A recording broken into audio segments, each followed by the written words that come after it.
Tapos, ito yung pinakaharap niya. Natin yung harap niya, pre. Opya.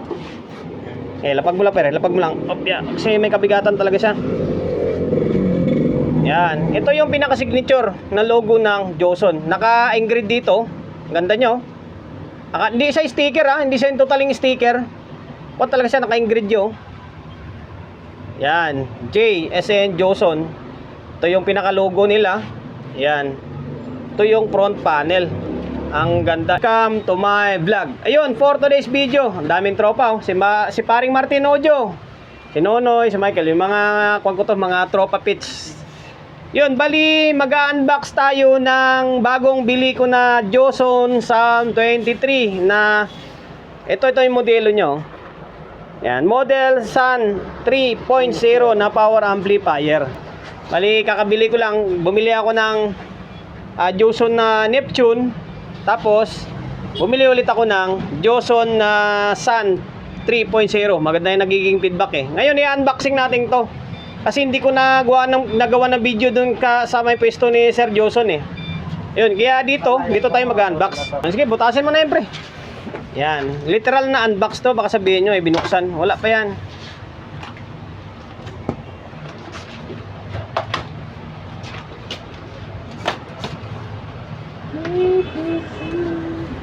Okay, ayan o, doble-doble. Tatlong patong. Dalawang patong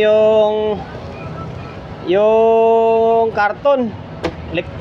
Maski ako pala packing tape pa lang nakakuha no. May logo talaga ng Joson, no. Joson Pinoy made. 'Yun ang gawang Pinoy. Oh. Mas mababa pa yan sa Ayan si pare. Buti may mga tropa tayo rito, makapagbukas and then tayo makapag-video. Iyan oh.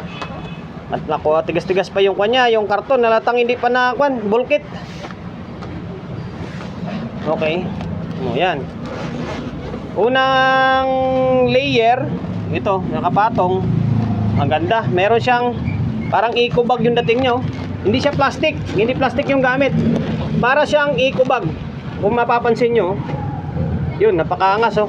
Puno ng logo ng Joson Sound 23. Tapos yung kanya owner's manual dito.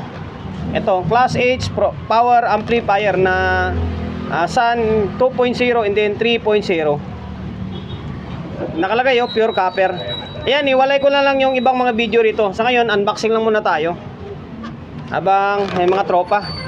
Ano pre, kakayanin mo pre? ano wala natin para timbang tayo. Nalalabang muna. Oh. Ngayon, teka lang ha, ipopost ko lang video. Lalabas lang muna namin to. Mahirapan sila kasi masakip yung space natin. So ayun, balin, nabaklas na yung karton. Yan, meron siyang damit. Grabe, ang angas niya. Damit pa lang, sulit na oh. Ito yung pinaka-manual niya. Nasa net weight, ito yung 2.0, ito yung 3.0, nasa 40.8 kilograms isa. Tapos yung gross weight niyan, siyempre 45.9 kasama yung karton. Pero ang pinakabigat niya talaga is 40.8. Yan. Yan yung mga diameter naman niya oh. Grabe. Kaya pala hirap na hirap ako kaninang buhatin. Ngayon, oh yan.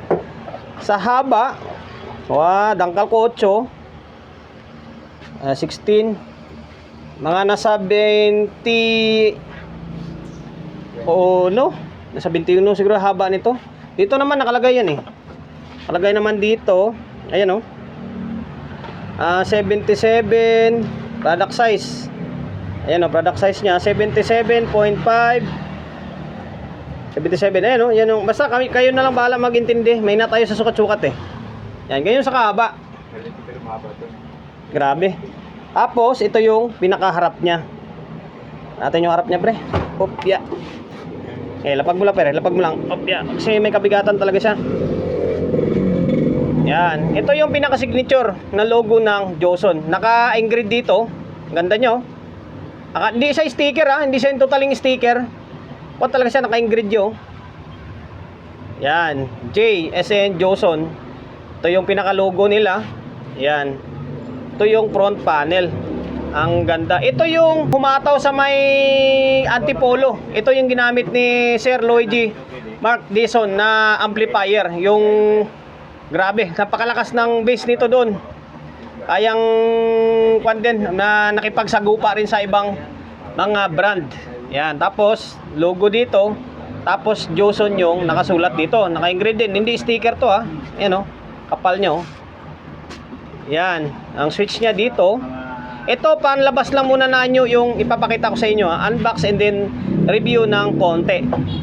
Tapos yung control niya is yung parang sa CE series na nakabaon. Clip, signal, protect, sa active.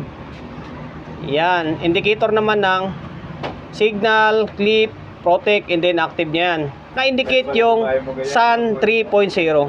Yan, tapos professional power amplifier. Tingnan nyo sa malayo, ang angas niya. Natupad na yung natupad na yung pangarap natin na magkaroon ng ganitong unit. Haplos-haplos muna. Abangan nyo sa mga susunod na video natin, yung isa soundcheck natin. Sabi ko nga sa kanila nito, baka iharap namin dito, iharap namin yung soundbox dito. Kasi may hirap pag video na nakaharap doon sa may labas. Tapos palagari-lagari tayo. In the same time, medyo bagong lipat tayo rito. Hindi pa natin gano'n kabisado yung lugar natin. Baka magreklamo sila. Kaya dito na lang muna natin paharap. Sa mga susunod na video na lang, abangan nyo. And then, ikutin lang ulit namin para makita yung pinakalikod niya. Na yun, bali, ito yung back panel. Nahirapan na kami ayos ng maayos kasi halos mas malapad pa sa lamesa namin. Ito yung lamesa namin na pang troubleshoot is halos mas malapad pa siya. Ito yung palabas lang muna na nyo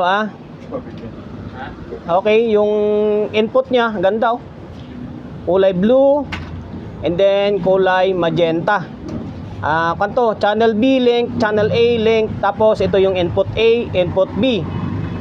Sa mga switches naman, same lang din naman yan. Sa ibang mga amplifier, meron siyang indicator dito sa my bridge. Ito yung switch niya. Sa may sensitivity naman, matic naman yan 0.775, 1 volt, and then 1.4 volts. Sa may switch naman ng operation mode niya, yan yung bridge, parallel, and then stereo. Tapos dito sa may high pass, low pass naman na frequency. Yan, grounding, and then limiter. Tapos sa may output naman, speak on, and then binding post siya. Yan, ganyan yung pinaka-labas niya. Tapos ang grabe, ang laki ng kable na ginamit sa may AC cord niya. Manglaki. Tapos ito yung kanyo, fuse. Ayan, yan lang muna. Hanggang dito lang muna. Bibitinin muna namin kayo sa video natin. Abangan nyo. Bubuksan ko ito. I-review natin yung pinakalaman loob nito.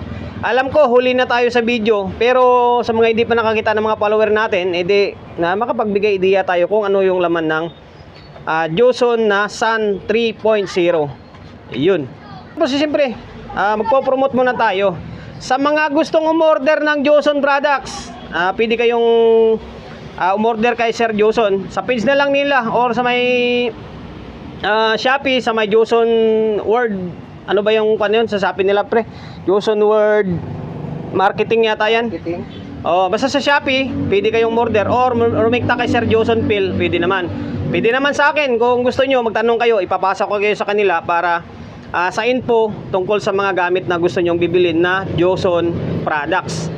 Yun, hindi siyempre promotion rin tayo ng atin. Sa mga gusto magpaparepair along sa Oyo, Quezon City, and number 61, Don Julio, Gregorio Street, sa Oyo Road, sa Oyo, Quezon City. Social media pages natin sa mga hindi pa nakapag-follow, paki-follow, hindi siyempre paki-share ng mga walang kwentang video natin sa my Facebook, YouTube channel. Sa mga hindi pa nakapag-subscribe, paki-subscribe, like, share, and din siyempre paki-hit ng bell button sa gilid para updated ka sa mga susunod na video na i-upload ko. Ingat, God bless, and then peace sa atin lahat.